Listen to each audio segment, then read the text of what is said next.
kita bicara umum dulu yang namanya suatu kegiatan, yang namanya suatu kejadian untuk, pengungkapan, itu selalu kita berbasis menggunakan video ya, CCTV yang ada di lokasi, ya, bukan yang disediakan. Jadi yang ada di lokasi. Namanya yang ada berarti si pemilik CCTV tidak pernah tahu akan ada kejadian apa di tempat dia, ya. Nggak pernah ada yang tahu ada kejadian aneh nanti di tempatnya gitu kan. Apalagi ini sampai ada orang yang kejat-kejat gitu. Nah, terus jadi pemasangan CCTV mereka itu dibuat untuk merangkum, untuk meliput semua kegiatan yang urusannya kafe, pemantauan di kafe. Nah, semua ada berarti semua area pasti tercover. Oke. Nah, kemudian pada saat persidangan yang paling banyak diungkap adalah selalu pengungkapan untuk kamera yang jauh, yang ada di depannya si kejadian, tetapi jaraknya sangat jauh, mungkin sekitar 20 meter or even more ya gitu. Nah, kemudian sementara ada kamera-kamera lain yang saya bilang harusnya ada untuk bisa diliput, tetapi ternyata enggak. Paling cuma satu yang ada untuk menghadap ke pintu, ada beberapa yang menghadap ke pintu dan kemudian menghadap ke koktail. Ya. Nah, saya bilang harusnya ada kamera juga satu dari sisi yang sekitar atasnya si orang ini gitu loh. Ya, kenapa si kejadian? Karena namanya kamera itu pasti dua cover, yang satu ngarah ke sini, satu ngarah ke sana gitu. Nah, sementara itu tidak diungkap berarti itu sudah suatu keanehan ya saat itu ya, dan tidak pernah diungkap, itu satu keanehan. Sekarang tahu-tahu ada yang menyungkapkan, ada yang bilang lah, soalnya nggak usah bilang siapa orangnya, tetapi kita tahu ada yang bilang mengaku bahwa ini adalah suatu bukti baru yang belum diungkap pengadilan, di pengadilan di persidangan, tetapi kemudian menjadi topik yang sangat heboh. Bahkan katanya ada suatu nama orang namanya Pak Tito, ada namanya Pak Krisna, tetapi yang bersangkutan nggak bilang itu Pak Tito siapa. Pak Tito bisa Pak Tito Karnavian, bisa Pak Tito siapa sekedar nama orang biasa kan bisa. Pak Krisna juga bisa siapa aja biasa. Dia hanya menyebut dua nama itu yang heboh, kaget, dan ngeliat ada polisi yang kaget sama kejadian ini gitu ya. Dia bilang kalau ini CCTV nomornya rekaman ini diungkap, itu akan menjadi heboh. Kan diungkapnya seperti itu. Nah, yang jadi aneh adalah secara digital forensik ya di saya ini, semua rekaman itu tersentral masuk ke dalam satu DVR ya, digital video recorder. Baik dari beberapa CCTV sekalipun. Jadi berarti yang rekaman ini harusnya sudah masuk ke dalam DVR. Saya yakin banget harus sudah masuk ke dalam DVR. Terkecuali yang punya kafe mengkonfirmasi bahwa ada dua DVR di sana. Jadi yang beberapa kamera masuk ke DVR A, beberapa kamera masuk ke DVR B. Ya berarti ada yang tidak tercover. Tapi kalau ini semua ke cover berarti harusnya masuk di dalam satu DVR. Bagaimana mungkin satu DVR diangkat, semua rekaman ada di sana bisa dilihat satu persatu filenya, tetapi yang harusnya seperti ini yang layak untuk bisa diungkap, kenapa dulu tidak diungkap? Ya, ini ada suatu keanehan besar gitu. Kenapa saya bilang keanehan besar? Pada saat sebelum persidangan, pada saat sebelum terjadinya putusan hakim, berarti semua pihak akan mengungkapkan segala hal, ya baik berupa digital evidence, ya baik berupa barang-barang bukti ataupun apa, untuk menunjukkan seseorang yang itu bersalah oleh si pelapor. Dan kemudian ada juga diupayakan untuk menunjukkan seseorang itu tidak bersalah oleh yang terlapor. Kan logikanya begitu. Jadi seharusnya rekaman seperti ini, sepenting ini, akan ada pada digital evidence yang sebelumnya.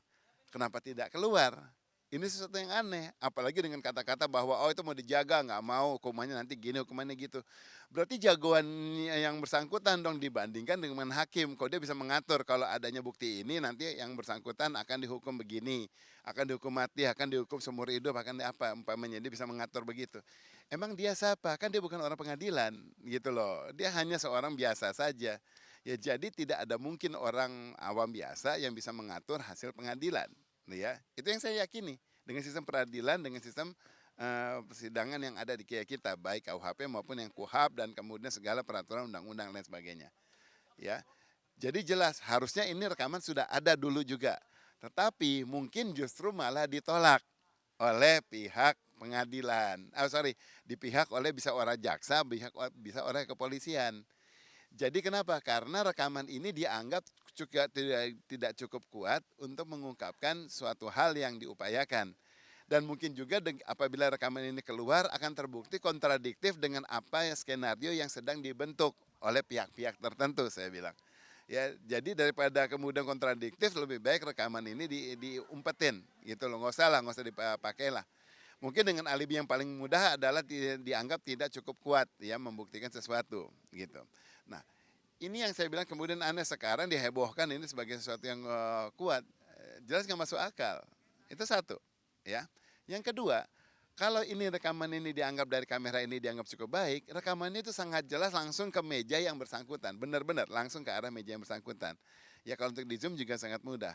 Tetapi bagaimana mungkin dengan rekaman kamera yang bisa sedemikian jelas, ternyata akhirnya pihak saksi ahlinya, pihak jaksanya dan semuanya menggunakan kamera yang jauh.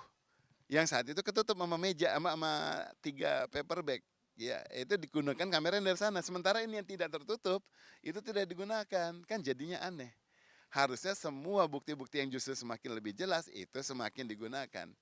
Jadi kalau sesuatu yang lebih jelas malah tidak digunakan, berarti sesuatu yang lebih jelas inilah yang harusnya bisa mengungkapkan sesuatu, malah ada pihak yang berupaya untuk menutupi. Itu logika digital forensik ya, gitu loh. Karena kalau saya sebagai orang yang bisa misalnya untuk suruh memeriksa, ya saya juga sering kan dipanggil ke proses sebagai saksi ahli. Belum banyak lah, saya sekitar udah puluhan kali gitu ya, nggak tahu itu dibilang banyak apa enggak. Di situ selalu kita akan mencari semua bukti yang semakin jelas akan lebih baik, nggak yang semakin jauh. Apalagi kalau semakin jelas yang namanya kamera covering untuk kejadian kayak gini pasti lingkupnya akan lebih lebar gitu loh, lebih luas. Nah, kalau sekarang kemudian hanya sepersekian detik yang digunakan, sementara rekaman kamera ini harusnya adalah lebih panjang, ini yang jadi aneh, gitu.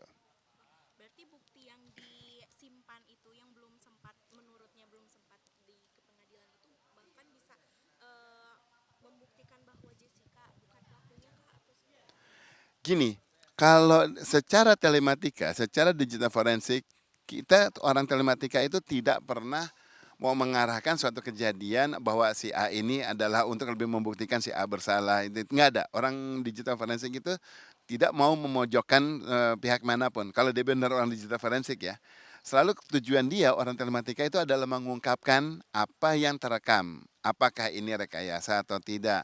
Apakah ini kejadiannya benar pada waktu yang bersangkutan apa tidak? Apakah yang ada di gambar itu yang bersangkutan atau tidak? Cirinya bagaimana? Nah, semuanya itulah yang diungkapkan secara digital ya. Tetapi kalau kemudian dianggap ini untuk memberatkan ataupun meringankan dan sebagainya, orang digital forensik yang benar tidak akan masuk ke sana. Karena saat dia udah masuk pada materi, berarti dia sudah menjadi hakim dong. Padahal tujuannya dia disumpah adalah mengungkapkan sesuai keahlian. Kenapa saya bilang nggak mungkin? Ya karena seorang telematika keahliannya itu bukan menunjukkan benar salah. Nggak pernah urusan soal hukum benar salah. Telematika adalah pengungkapan semuanya secara digital. Jadi kalau itu yang dia lakukan, dia saja sudah melanggar sumpah dia sendiri secara jabatan dia, secara fungsi dia yang tolak belakang dengan kewajiban yang harus dia lakukan gitu. apa mungkin pendapat Abah nih sebagai pakar digital forensik melihat kayak gerak-gerik Jessica yang jadi pro kontranya dalam video itu gitu. Ada yang bilang kalau misalkan tangannya itu tuh belum tentu untuk menggapai sesuatu yang ada di paper bag yang dihalangin itu. Menurut Abah seperti apa nih? Yang terlihat. Oke, kalau saya nggak lihat kepada orangnya. Saya lihat sekarang skenario yang terciptakan dari berbagai CCTV yang ada. Apabila ini dianggap sebagai CCTV yang benar. Pertama, sejauh CCTV tersebut tidak bisa menunjukkan jam, menit, detik atau yang dibilang date time stamp, maka semua bukti itu harus digugurkan. Karena itu tidak membuktikan waktu. Satu. Yang kedua, kalau itu tidak bisa membuktikan lokasi, juga itu harus digugurkan. Yang ketiga, kalau itu tidak bisa membuktikan perilaku yang berhubungan dengan CCTV yang lain, itu juga jadi pertanyaan. Oke, ya. Nah sekarang kalau dibilang ini suatu rekaman dianggap valid ceritanya, anggap yang saya utarakan tadi sebelumnya itu ternyata lolos ya, ada rekamannya, tapi sudah di zoom, nanti bisa dibuktikan rekaman yang luasnya. Kita lihat tangan yang bersangkutan. Tangan yang bersangkutan itu digambar di sini adalah dia mengambil sesuatu, bukan menaruh ya, mengambil sesuatu dari dalam tasnya, kemudian ditarik, bukan menuang, hanya menarik. Lihat cara mengambilnya, kita bisa kelihatan di situ ya, kalau orang yang telematika tahu, karena kita bisa banyak trik yang kita upayakan untuk memperhatikan. Apa yang dilakukan? Meremas sesuatu, dipegang, kemudian ditarik gini. Ingat ini sianida. Ya, yang dimana orang tahu bahwa terpegang aja kalau nggak sengaja kesisap atau apapun gimana nanti yang siapapun yang memegang ini akan terkena, akan terpapar. Bagaimana mungkin dia bisa dengan tenangnya mengambil bungkusnya di sini apabila ini benar-benar sianida kemudian dipegang aja? Nggak mungkin, orang pasti akan ngeri. Ya, kemudian kalau umpamanya dia memang berani, berarti ini masih dalam keadaan tertutup, dia bilang, berarti tidak mungkin langsung dituangkan, tetapi harus dirobek. Harus ada pekerjaan untuk merobek dulu, membalikan, baru dituangkan. Kalau benar menuangkan. Nah, ini tidak ada pekerjaan merobek, berarti dari awal ini sini dia udah terbuka. Siapa yang berani? Apalagi ini kalau dibilang misalnya kan dalam tanda kutip pembunuhan berencana, yang melakukan tahu bahwa ini efeknya akan sangat bahaya banget ya dan akan sangat efektif untuk mencederai, untuk melumpuhkan seseorang. Nggak mungkin dia juga semudah gitu akan memegang. Dia kan tidak ingin dia yang jadi korban. Oke, itu yang gerakan yang jadi yang aneh. Nah, kemudian kalau ini dianggap sebagai bukti dari lokasi yang bersangkutan, bagaimana mungkin rekamannya hanya sedikit itu? Sementara kamera DVR yang saya bilang rentangnya itu cukup panjang. Ya, saya pernah utarakan pengungkapan itu harus dengan 4R, rentang, reka, rangkai, dan runut. Ya, rentang waktunya panjang, itu dari jam 16 sekian sampai jam 18 rentang waktunya. Kemudian kita mereka-reka kejadiannya mudah karena jalannya hanya di situ-situ saja. Kita merangkai CCTV-nya juga mudah dihubung-hubungkan. Kemudian setelah itu kita bisa melakukan merunut titiknya dari situ kemana saja. Menginvestigasi. Ya, nah untuk urusan merangkai, ini harusnya tinggal dihubungkan antara kejadian yang ada pada kamera ini dengan kamera yang ada dari sisi yang lainnya. Jadi kelihatan gerakan ini saat itu begini nih yang melakukan. Nah, dari sisi sana kelihatan, oh iya dia juga melakukan pada menit detik yang sama dengan gerakan arah yang sama. Berarti ini identik. Ya, dan kemudian itu pergerakannya ada orang datang, ada orang melintas lewat, ternyata di sini kelihatan kakinya. Nah, di situ juga kelihatan seberang kakinya. Nah, dari situ juga berarti ketahuan, oh ini memang benar. Nah, saat itu bisa diungkapkan berarti jelas ini kameranya valid. Tapi saat ini tidak bisa diungkapkan ya sudah gugur. Nah, kalau mau lebih confirm lagi, ya silahkan perhatikan. Saya baru ceritakan di sini. Tadinya saya mau simpan sampai di pengadilan, tapi saya belum tahu bahwa hal ini akan masuk pengadilan atau tidak. Ini adalah insert yang pertama saya utarakan di sini. Perhatikan tangan si wanita. Ya saat dia masuk ke kafe, dia berdiri, dia pegang sesuatu, dia pegang tas semuanya. Tangan kirinya ada jam. Oke, tangan kirinya ada jam. Ya jelas. Dan kemudian pada saat rekaman kamera tersebut, tangan itunya tidak ada jam, nggak kelihatan ada jam. Padahal jam tangan itu beda sama gelang. Kalau gelang tipis ya, tapi kalau jam itu kelihatan. Nah, dia bersangkutan itu ada jam di tangan kiri. Bagaimana mungkin di suatu kamera dia ada tangan tersebut itu kelihatan ada jamnya, dari jauh kelihatan loh, sementara dengan kamera yang begitu dekat nggak kelihatan ada jamnya. Itu jadi pertanyaan besar. Ya, tetapi yang di sini saya bilang ini akan nanti bisa terungkap apa tidaknya ya nanti itu silakan itu apabila diungkapkan ke pengadilan semua yang saya utarakan tadi harus diulas lebih banyak gitu. Apa berarti kan adanya poin itu yang perbedaan itu antara jam tangan. Hmm. Apakah mungkin dari video yang disimpan ini, barang bukti kita sebut barang bukti yang disimpan, apakah mungkin itu rekayasa? Oke. Kalau yang namanya rekayasa itu ada dua, ya rekayasa dalam hal pemotongan momentum ataupun ada banyak ya rekayasa momentum ataupun kemudian rekayasa manipulatif ya ataupun kemudian animatif. Ya animatif itu benar-benar yang jadi gerakannya diambil gitu loh. Nah, itu semuanya nanti bisa terungkap kalau ini memang diajukan sebagai bukti hukum ya. Tetapi kalau ini belum, saya nggak mau masuk sampai ke dalam ke sana. Karena pengungkapan itu saya hanya melakukan secara hukum kepada orang hukum dan demi hukum. Ya pengungkapan ininya lebih detail. Tetapi sekarang kalau kita bilang rekayasa, secara mendasar saja sudah tidak kelihatan yang benar, secara waktu aja tidak bisa kelihatan waktunya jam berapa. Jadi bukti ini justru sangat lemah.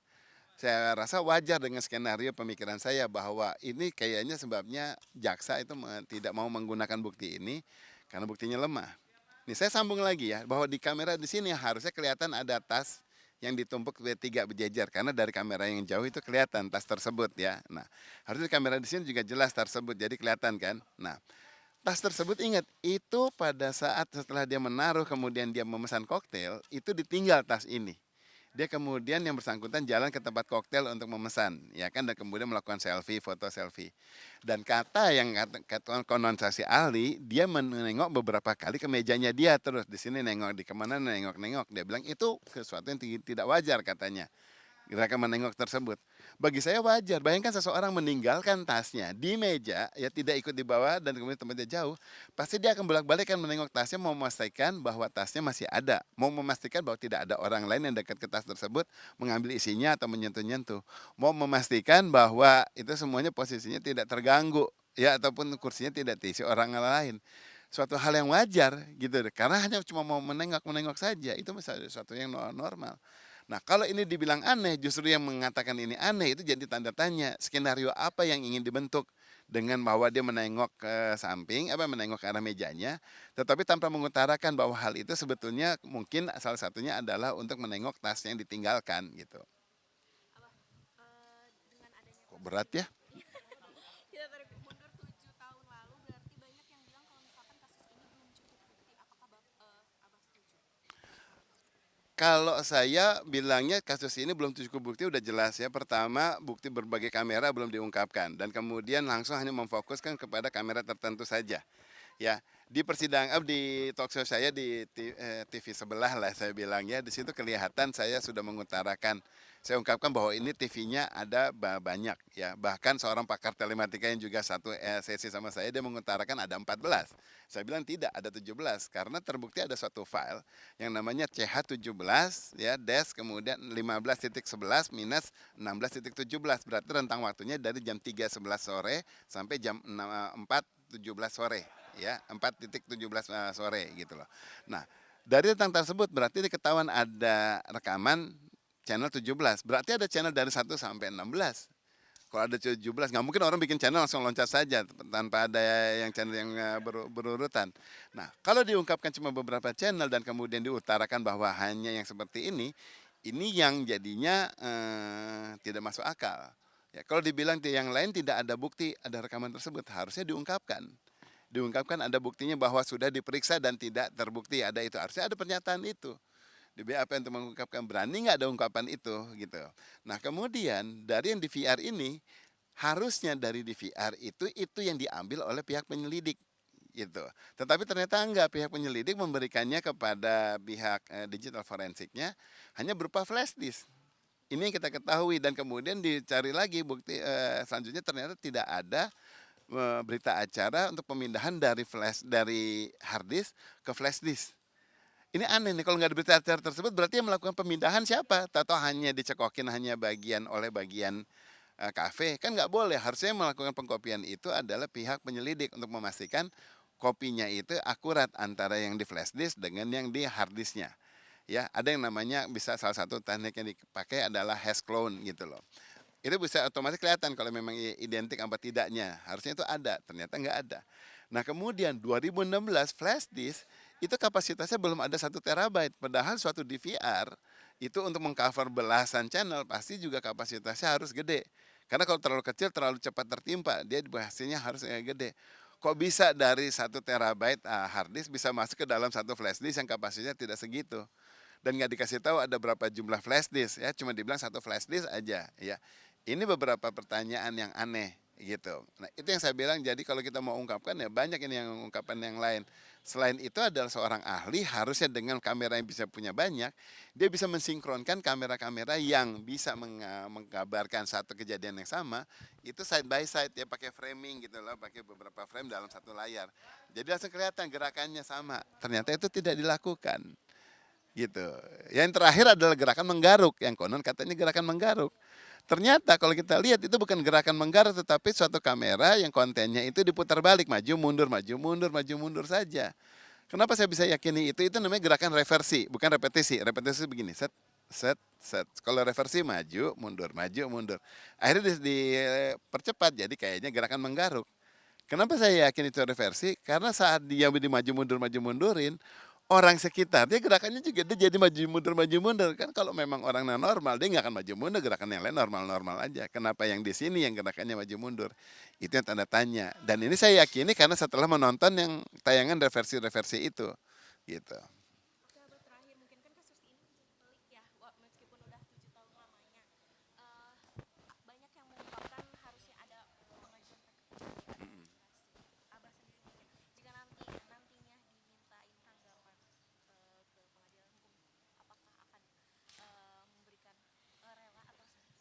Oke, kalau yang namanya itu apakah nanti bisa jadi, mendapatkan PK yang sewaktu pada talkshow saya di TV sebelah itu udah utarakan dari Kepala Biro Hukum dan Humas ya, yang bersangkutan apa, di Mahkamah Agung bahwa kejadian ini masih bisa ada kesempatan untuk PK kalau ada bukti baru. Tinggal dicari ya kan kalau kontennya dia di sini. Nah, kalau lagi ngomong bukti baru berarti ajuannya adalah dari si pelapor. Iya, ya pelapor di sini. Sementara sekarang udah saya utarakan, laporannya ini semuanya gamang dan kemudian justru sangat lemah. Apa berani si pelapor yang sudah keluar-keluar bahwa ini dibilang bukti valid, kemudian dia berani masih mengajukan. Ya, itu malah akan jadi aneh. Kemudian tujuannya telematika tidak untuk mengurangi ataupun menambah hukuman, tidak ada intensi ke arah sana. Jadi kita hanya murni melakukan pengungkapan aja apa yang bisa diungkap. Nah, kalau kemudian ada pihak tertentu yang meminta saya untuk kemudian menjadi saksinya ke situ, ya why not? Oh, di TV aja juga saya masih bisa bantu hal itu.